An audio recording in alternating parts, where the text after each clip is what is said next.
नमस्कार भावी वकील मित्रांनो LLB 3 इयर कॅप राऊंड उद्यापासून सुरू होते आणि याचं डिटेल शेड्यूल कसं असणार आहे आणि या कॅप राऊंड 3 साठी कोणते उमेदवार पात्र आहेत आणि कोणते उमेदवार अपात्र आहेत, ऑप्शन फॉर्म कोणाला भरता येणार आहे आणि हा ऑप्शन फॉर्म केव्हा भरायचा आहे, फॉर्म चुकला असेल तर तो केव्हा एडिट करायचा आहे, या सर्व प्रश्नांची उत्तरं आपण या व्हिडिओमध्ये पाहणार आहोत. मित्रांनो, व्हिडिओ सुरू करण्यापूर्वी तुम्ही जर चॅनलला नवीन असाल तर चॅनलला सबस्क्राईब करून घ्या. आपला टेलिग्राम आणि व्हॉट्सअप ग्रुप जॉईन करायला विसरू नका. असेच नवीन माहितीपूर्ण अपडेट तुम्हाला मिळत राहतात.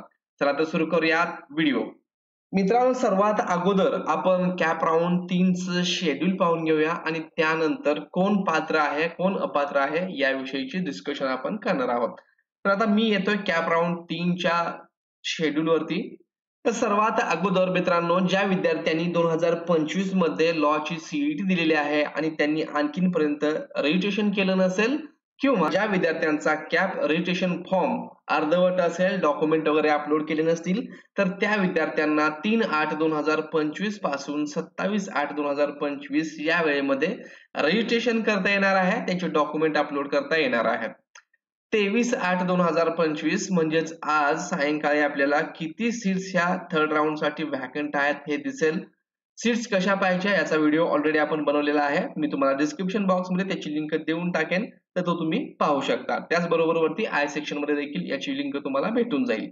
आता महत्त्वपूर्ण टप्पा जो आहे तो म्हणजे कॅप राऊंड 3 साठी सर्वांना कॉलेज ऑप्शन देणं बंधनकारक आहे. आता ज्या विद्यार्थ्यांना आतापर्यंत कॉलेज अलॉटमेंट झालं नाही किंवा ज्या विद्यार्थ्यांचं कॉलेज रिजेक्ट झालेलं आहे किंवा ज्या विद्यार्थ्यांनी आतापर्यंत रजिस्ट्रेशनच केलं नाही, अशा सर्व विद्यार्थ्यांनी रजिस्ट्रेशन करून आणि ज्या विद्यार्थ्यांचं ऑलरेडी रजिस्टर आहे, ज्यांनी फर्स्ट सेकंड कॅप साठी कॉलेज ऑप्शन दिले होते, त्यांनी देखील परत एकदा नवीन फ्रेश कॉलेज ऑप्शन उद्यापासून म्हणजेच 24/8/2025 ते 27/8/2025 या वेळेमध्ये कॉलेज चॉईस आपल्याला देऊन घ्यायचे आहेत.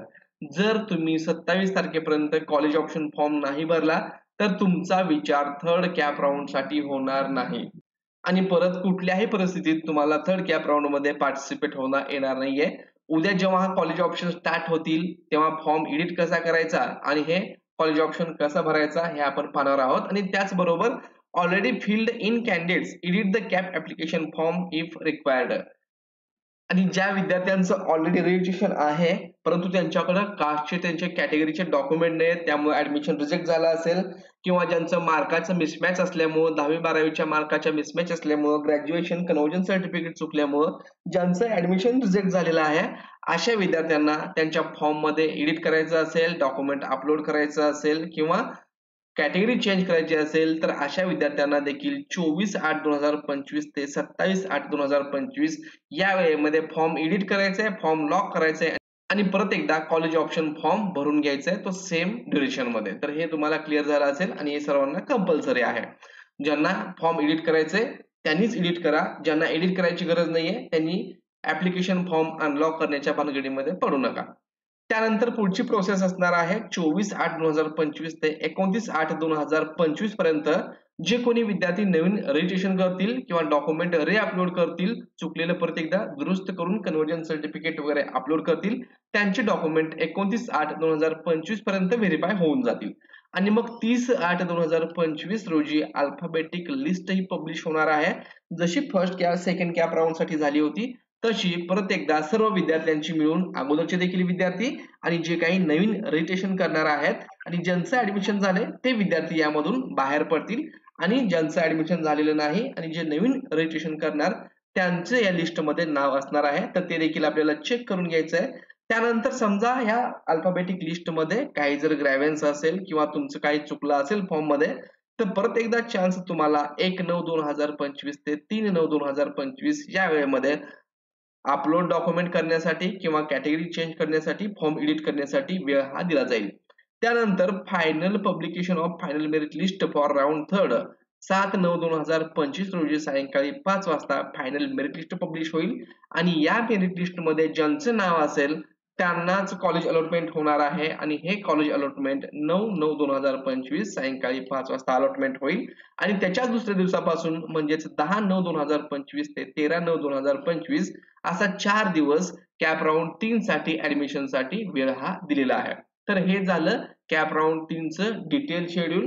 कॉलेज ऑप्शन फॉर्म आणि फॉर्म एडिटिंग आपल्याला 24/8/2025 ते 27/8/2025 या वेळेमध्ये करता येणार आहे. आता आपण पाहूयात की थर्ड कॅप राऊंड साठी कोण पात्र आहे आणि कोण अपात्र आहे.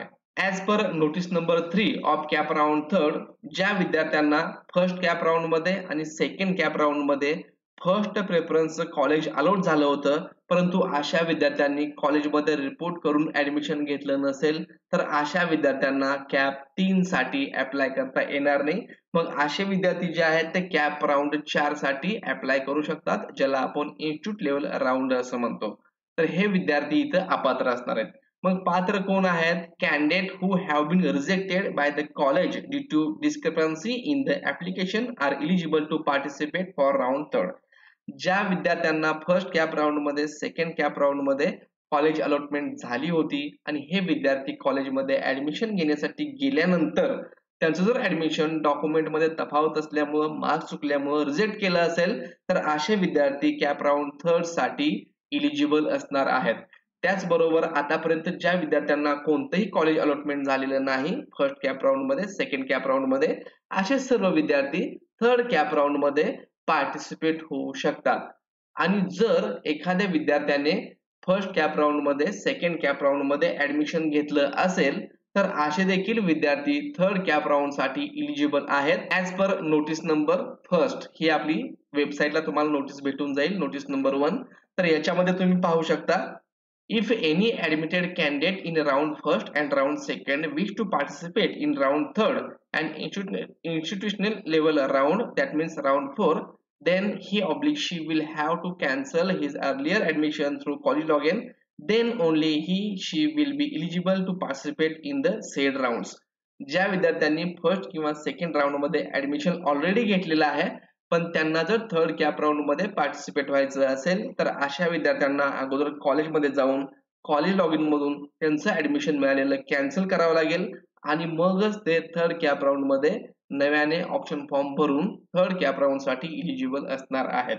म्हणजे मित्रांनो, ज्यांना फर्स्ट प्रेफरन्स कॉलेज भेटलेलं होतं परंतु त्या विद्यार्थ्यांनी ऍडमिशन घेतलेलं नाही, असे विद्यार्थी कॅप थर्ड मध्ये पार्टिसिपेट होऊ शकत नाहीत. त्याचबरोबर ज्या विद्यार्थ्यांना फर्स्ट सेकंड कॅप राऊंड मध्ये कोणतंही कॉलेज भेटलेलं आहे आणि ते ऑलरेडी त्यांनी ऍडमिशन घेतलं असेल तर ते जोपर्यंत त्यांचं ऍडमिशन कॅन्सल करू शकत नाहीत तोपर्यंत थर्ड कॅप राऊंड मध्ये त्यांना जाता येणार नाही. बाकी सर्व विद्यार्थी मग ज्यांचं ऍडमिशनच्या वेळेस डॉक्युमेंटमुळे ऍडमिशन रिजेक्ट झालं असेल, अलॉटमेंट झालेलं कॉलेज, ते थर्ड कॅप राऊंड साठी इलिजिबल आहेत. आणि आतापर्यंत ज्यांना कोणतंच कॉलेज भेटलेलं नाही असे देखील विद्यार्थी कॅप 3 साठी, कॅप 4 साठी इलिजिबल असणार आहेत. तर मित्रांनो, हा व्हिडिओ तुम्हाला नक्कीच आवडला असेल. व्हिडिओ आवडला असेल तर चॅनलला लाईक करा, सबस्क्राईब करा, तुमच्या मित्रांना शेअर करा. धन्यवाद.